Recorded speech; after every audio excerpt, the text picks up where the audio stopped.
Bulletin లో breaking news చూస్తున్నాం. రోజు రోజుకు అమ్మ న్యూస్ కి పెరుగుతున్న ఆదరణ చూసి ఓర్వలేక అక్రమ కేసులు బనాయించారని కంది శ్రీనివాస్ రెడ్డి అన్నారు. ఇన్నేళ్లు ప్రశ్నించేవారు లేక ఆదిలాబాద్ లో జోగురామన్న ఇష్టారాజ్యంగా వ్యవహరించారని తెలిపారు. తాను వచ్చాక జోగు రామన్నను ప్రశ్నిస్తున్నానని, అది ఓర్వలేకే కుట్రకు తెరలేపారని విమర్శించారు. రాజకీయంగా ఎదుర్కోలేక కక్ష సాధింపులకు పాల్పడ్డారని వారు మండిపడ్డారు. అసత్య ఆరోపణలు చేస్తూ అమ్మ న్యూస్ డైరెక్టర్లకు నోటీసులు ఇచ్చారని తెలిపారు. ఎన్ని నోటీసులు ఇచ్చినా అమ్మ న్యూస్ అదరదు బెదరదు అని స్పష్టం చేశారు.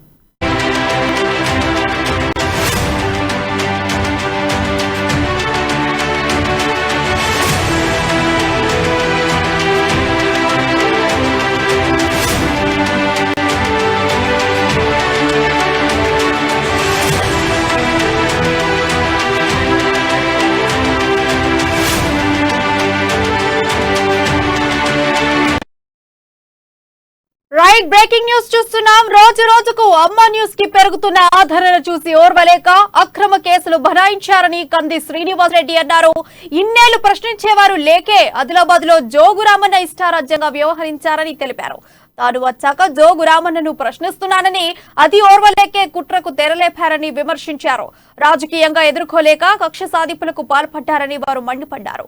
అసత్య ఆరోపణలు చేస్తూ అమ్మ న్యూస్ డైరెక్టర్లకు నోటీసులు ఇచ్చారని తెలిపారు. ఎన్ని నోటీసులు ఇచ్చినా అమ్మ న్యూస్ అదరదు బెదరదు అని స్పష్టం చేశారు కంది శ్రీనివాస్ రెడ్డి.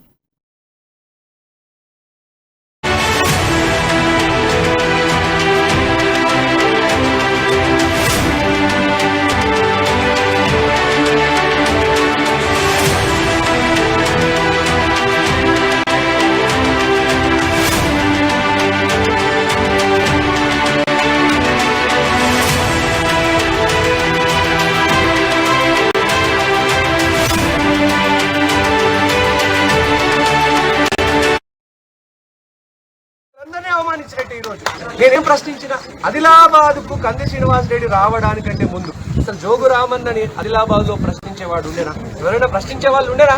జోగు రామన్నని కనీసం అడిగే వాళ్ళు కూడా ఉండేనా? జోగు రామన్నని ఇదేంది రామన్న గిట్లా చేస్తున్నావు, గిన్ని పైసలు తింటున్నావు, గిన్ని అవినీతి అక్రమాలు చేస్తున్నావు అని అడిగేవాడు కూడా లేడు ఆదిలాబాద్ లో. నేను వచ్చిన తర్వాతనే ఏడాదిన్నర కిందటి నుంచి 1.5 సంవత్సరం నుంచి నేను వచ్చిన తర్వాతనే జోగు రామన్నని ఆదిలాబాద్ లో ప్రశ్నించడం మొదలైంది. ఆ ప్రశ్నకు సమాధానాలు చెప్పకుండా కంది శ్రీనివాస్ రెడ్డికి ప్రజల్లో రోజు రోజుకి గ్రాఫ్ పెరుగుతుంటే తట్టుకోలేక ఈ జోగు రామన్న కుట్రలకు తెరలేపిండు, నకిలీకే బనాయించడం మొదలు పెట్టిండు.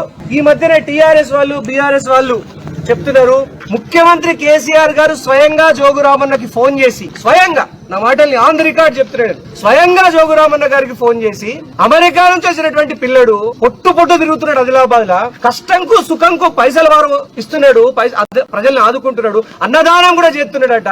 నువ్వు 4 సార్లు గెలిచిన జోగు రామన్న నీకు సోయున్నదా? నువ్వు పార్టీ అభివృద్ధి కోసం కష్టపడతలేవు, నీ గ్రాఫ్ మొత్తం పడిపోయింది జోగు రామన్న అని అన్నాడట.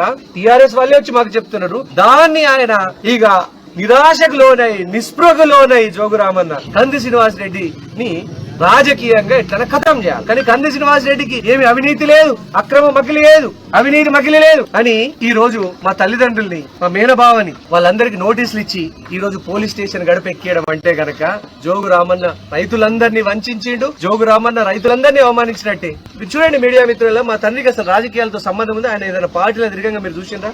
ఏదైనా పార్టీకి జయగొట్టంగా చూసిండ్రా ఆయన్ని? ఈ జోగు రామన్న తన కుట్రబుద్ధిని, క్రూరత్వాన్ని ప్రదర్శిస్తున్నాడు. ఆదిలాబాద్ ప్రజలందరూ దీన్ని గమనించిండ్రు.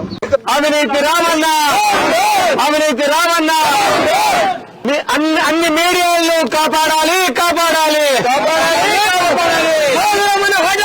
ఆదిలాబాద్ బచావో,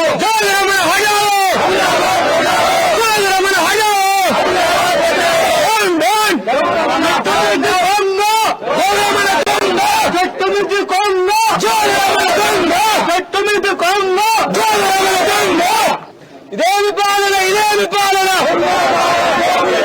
ఇదేమి పాలన, ఇదేమి పాలన,